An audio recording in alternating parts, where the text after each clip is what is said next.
Hello and welcome to my channel. Today I'm going to be creating 4 looks using the Melt Cosmetics Vida palette. And I will give you my thoughts on this palette at the end of the video. So if you're interested to see the looks that I created, please keep watching.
So those are the 4 looks that I created with the Vida palette.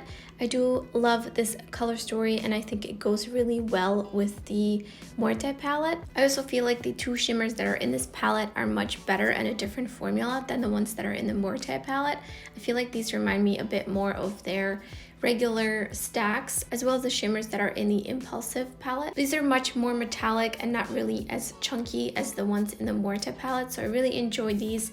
The mattes are really nice, very blendable. I do gotta say though, from experience of using Papel Picado, Amor Eterno, and Soul, that those shades are pretty dry, but I did notice they looked a little bit just drier and more textured on my lid. I don't know what it is. It kind of reminds me of the neon shade from their neon stack that I love.